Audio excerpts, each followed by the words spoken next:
പാറശാല ഷാരോൺ വധക്കേസിൽ ഇപ്പോൾ തൂക്കുകയർ വിധിക്കപ്പെട്ട ഗ്രീഷ്മ ഷാരോണിനെ കൊലപ്പെടുത്താൻ ഉപയോഗിച്ചത് വെറുമൊരു കഷായമോ അല്ലെങ്കിൽ പാരസെറ്റമോൾ ഗുളിക അമിത അളവിൽ കലർത്തി ജ്യൂസ് ആക്കിയതോ അല്ല.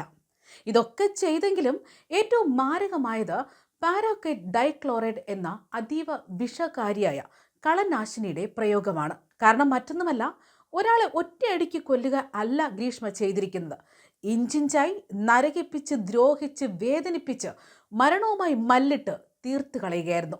ഷാരോൺ ഈ വേദന അനുഭവിച്ചതാകട്ടെ 11 ദിവസവും. അതിനുവേണ്ടി പാരാക്വൈറ്റ് എന്ന കളനാശിനിയെക്കുറിച്ച് ഗ്രീഷ്മ നല്ല രീതിയിൽ പഠിച്ചു. അത് തൻ്റെ അമ്മാവൻ നിർമ്മൽ കുമാറിനെ വിട്ട് വാങ്ങിപ്പിച്ചു. ഒടുവിൽ തന്നെ ജീവന് തുല്യം സ്നേഹിക്കുന്ന ഷാരോണിൽ അത് പരീക്ഷിച്ചു. മാത്രമല്ല, ഈ പാരാക്വൈറ്റ് എന്ന കളനാശിനി മനുഷ്യ ശരീരത്തിലെത്തിയാൽ എന്തൊക്കെ സംഭവിക്കുമെന്നത് ഗ്രീഷ്മയ്ക്ക് നല്ല നിശ്ചയം ഉണ്ടായിരുന്നു. എന്നാൽ ഈ സമയങ്ങളിലെല്ലാം തന്നെ വളരെ തന്ത്രപൂർവ്വം നാടകം കളിച്ചുകൊണ്ട് ഗ്രീഷ്മ ഷാരോണിനെ സ്നേഹം കൊണ്ട് മൂടുകയായിരുന്നു.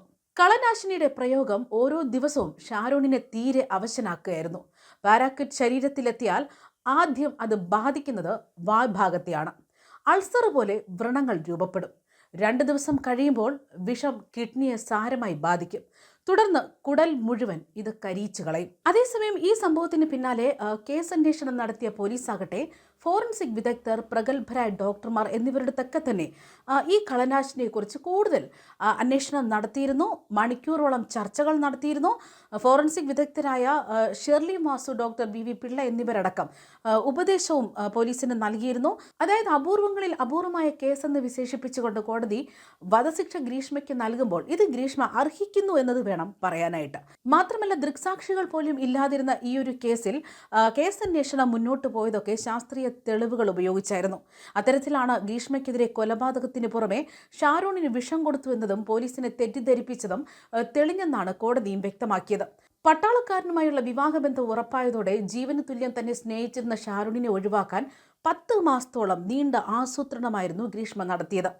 2022 ഓഗസ്റ്റിൽ അമിത അളവിൽ ഗുളികകൾ കലർത്തി ജ്യൂസ് ചലഞ്ച് നടത്തി. അന്ന് ഷാരോണിനെ അത് കുടിപ്പിക്കാൻ ഗ്രീഷ്മ ശ്രമിച്ചിരുന്നു. എന്നാൽ കയ്പ് കാരണം ഷാരോൺ അത് തുപ്പിക്കളഞ്ഞു. ഈ സംഭവം നടന്നതിൻ്റെ അന്ന് രാവിലെയും അമിത അളവിൽ ഗുളികകൾ മനുഷ്യ ശരീരത്തിൽ കടന്നാലുള്ള ആഘാതങ്ങളെക്കുറിച്ച് ഗ്രീഷ്മ ഇന്റർനെറ്റിൽ നോക്കിയിരുന്നു. ഷാരോണിന് വിഷം നൽകിയ 2022 ഒക്ടോബർ 14 രാവിലെ 7:30 വിഷത്തിൻ്റെ പ്രവർത്തന രീതിയെക്കുറിച്ച് ഇന്റർനെറ്റിൽ തിരഞ്ഞു. ഈ ഡിജിറ്റൽ തെളിവുകൾ തന്നെയാണ് കോടതിയിൽ രേഖപ്പെടുത്തിയത്.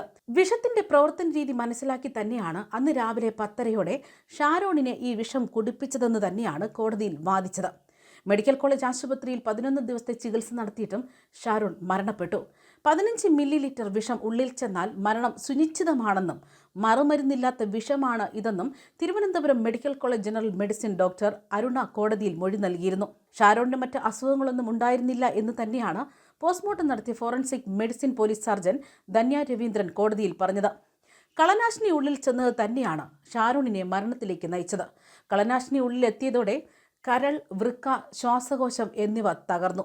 ആന്തരിക അവയവങ്ങളിൽ നിന്നും രക്തത്തിൽ നിന്നും വിഷാംശം കണ്ടെത്തിയില്ല. വിഷം ഉള്ളിൽ ചെന്നതിന് ശേഷം 24 മണിക്കൂറിനുള്ളിൽ കളനാശിനി വിസർജ്യത്തിലൂടെ പുറന്തള്ളും. ഷാരോണിന് 3 ഡയാലിസ് ചെയ്തിരുന്നു. ഇത് കാരണം രക്തത്തിൽ കളനാശിനിയുടെ അംശം ലഭിക്കില്ലെന്നും ഡോക്ടർ വിശദീകരിച്ചു. ഉള്ളിൽ വിഷം ചെന്നിട്ടുണ്ടെന്ന് ഷാരോണിനെ മെഡിക്കൽ കോളേജ് ആശുപത്രിയിൽ ചികിത്സിച്ച ഡോക്ടർമാർ സഹോദരൻ ഷിമോനോട് പറഞ്ഞിരുന്നു. പിന്നീട് ഷിമോനാണ് ഗ്രീഷ്മയ്ക്കെതിരായ തെളിവുകൾ പോലീസിന് നൽകിയത്. ഗ്രീഷ്മയും ഷാരോണും തമ്മിൽ ജ്യൂസ് ചലഞ്ച് നടത്തിയ വിവരം മൊഴി നൽകിയത് സജിനായിരുന്നു.